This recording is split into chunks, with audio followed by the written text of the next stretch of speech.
I want to teach you a special settings and combination for moving averages, and then I will teach you a very accurate trading strategy, so make sure you watch this video until the end and let's get started. Before we start, if you like my contents, please support the channel by liking the video and subscribing to my channel if you haven't subscribed yet. Alright, we need to add 6 moving averages to our chart. Don't worry if you are on the free version of TradingView, because I will teach you how you can have 6 moving averages on your price chart. Here we click on indicators and we search ribbon. This one, moving average ribbon, which is a built-in indicator on TradingView platform. Alright, by the help of this indicator, you will have 4 moving averages on your chart. Now we need to give them some special settings and combination. So here we go to the settings of the indicator, and here for the first moving average we change it to EMA. We need 3 exponential moving averages here, so for the second one we also change it to EMA, and for the third one we also change the moving average type to EMA. 3 of these EMAs should have length of 34, so here for the first EMA we set the length at 34. For the second one we set it at 34, and similarly for the third one we also set it at 34. And then here for the source of calculations, for the first EMA we set it at high. For the second EMA, it should be at close, and for the third EMA, it should be set at low. And for this moving average, it should be a simple moving average, so it should be set at SMA here, and the length of this moving average should be 55, so here we set it at 55, and the source of calculation close. We also change the color of this moving average to green, and finally we go to the style tab, and here we increase the thickness of the lines, so they will be better visible on our price chart. Alright, we're done with the settings of these moving averages, and now we need to add another 2 moving averages. So here again we click on indicators and we search ribbon. This one we add another moving average ribbon to our chart, and we need to change its settings. So here we go to the settings of this ribbon, and here in the inputs tab, first we remove 2 of the moving averages because we only need 2 moving averages here. These 2 moving averages should be exponential moving averages, so here for the first one we set it at EMA, and for the second one similarly we set it at EMA. For the first EMA the length should be set at 3, and for the second EMA the length is 5. For the first EMA we set the color to red, and for the second EMA we set the color to blue. And then here in the style tab we increase the thickness of the lines so they will be better visible on our price chart. Alright, we're done with the settings of these moving averages, and now let me teach you how you can find accurate buy-sell signals based on these moving averages. But before that, I'm proud to announce that recently I published a book, The Art of Price Action Trading, which is a comprehensive guide to price action analysis. The link is in the description and you can get it later if you want to master price action trading. Alright, getting back to our indicators, as you can see we have a collection of moving averages here, and now I explain how you can use them to find trading opportunities in the market. First, we have this green line here, which is a simple moving average with length of 55. We're going to use this green line for trend identification, midterm trend identification. Then we have these 3 exponential moving averages with length of 34, and they are set with different source of calculations, and you can see that it is in the form of a ribbon, and from now we just call it ribbon, and it's going to help us with identifying pullbacks within the trend. And then we have these red and blue lines that are EMA with length of 3 and 5, and they are going to help us with the exact entry points when we are entering a trade. Alright, now let me teach you how you can find buy-sell signals by the help of these moving averages.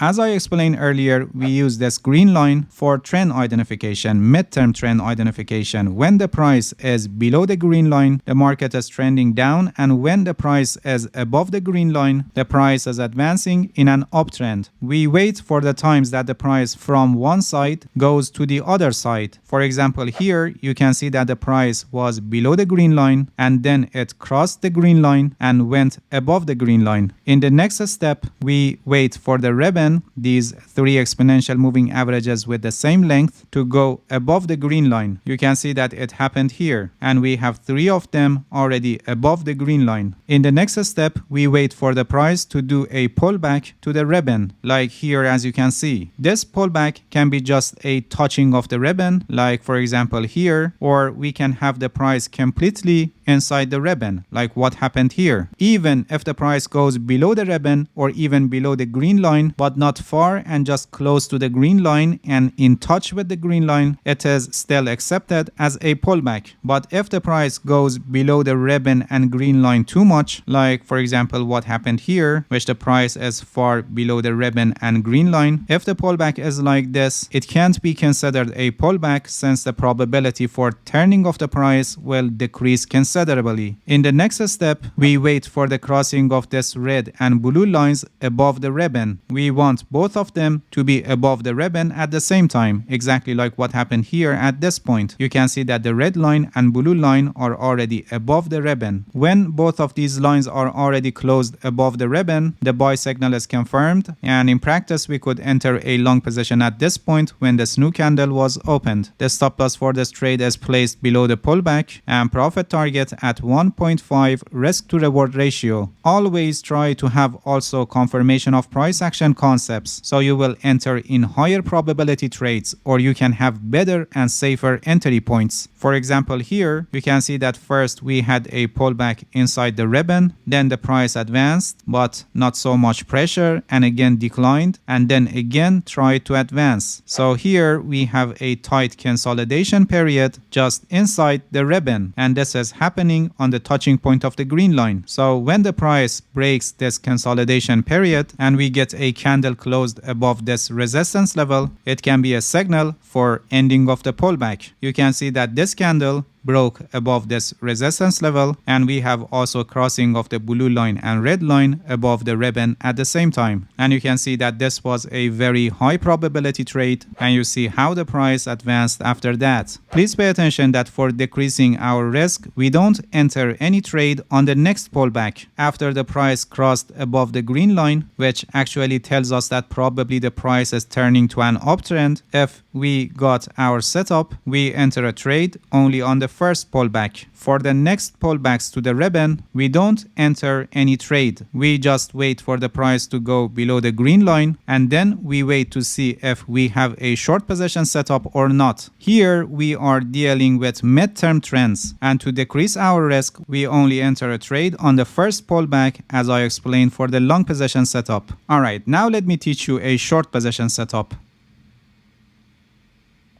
Here you can see that the price went below the green line, so probably starting off a downtrend, and we should look for short position opportunities. In the next step, we wait for our ribbon to completely go below the green line. Here at this point, you can see that all of the three lines are already below the green line, and at the same time you can also see that the price is on the touching point of the ribbon and making a pullback. This is what we want because this shows a probable pullback and it can create an opportunity to enter a short position. But here you can see that the price just kept going up and went above the ribbon and even above the green line, but still very close and in touch with the green line as you can see. As I mentioned earlier, this is okay as long as we get the next confirmations for our trade entry. Here you can see that the price started turning and declining, and in the next step we want closing of this blue and red lines below the ribbon. When both of them are already closed below the ribbon, the sell signal is confirmed, and in practice we could enter a short position at this point with the stop loss above the pullback. Above the green line is okay since it's a little far from our trade entry, and profit target at 1.5 risk to reward ratio. As I explained for the long position setup, it's better we also consider price action confirmation, so we can only take the trades that have higher probability. For example here, when the price went for a pullback, here a sewing low is created, and this low can be a potential support level, and the price may get difficulty for passing this level. When this level is broken, and we get a candle closed below this low, we have high probability that the price is going to decline more. You can see that this breakout happened at the same time with the crossing of the red and blue lines below the ribbon. Similar to long position setup, we only enter a trade on the first pullback, and in the next pullbacks we don't enter any trade and we wait for the price to go above the green line. This trading strategy can be used on any time frame, and you can use it for any asset or market, whether it's forex, crypto, or stock market. The point that you must pay attention is that although this trading strategy is very accurate, but it doesn't mean you will not have false signals. No, this is not possible in reality, and losing positions are always part of the game, and you need to manage your risk properly. There is a risk management strategy that is called 1% rule, and it's one of the best risk management strategies that you can use. I have a complete guide on this. The link is also placed in the description, and I highly recommend you to watch it, because without a proper risk management strategy, you cannot become a consistently profitable trader. Alright, that's it. Thank you for watching this video. If you have any questions, feel free to ask and leave a comment for me. I'll answer your questions as soon as possible. If you haven't subscribed to my channel, please subscribe and hit the bell so you get the notifications of my new videos. See you guys in next video, and good luck with your trading.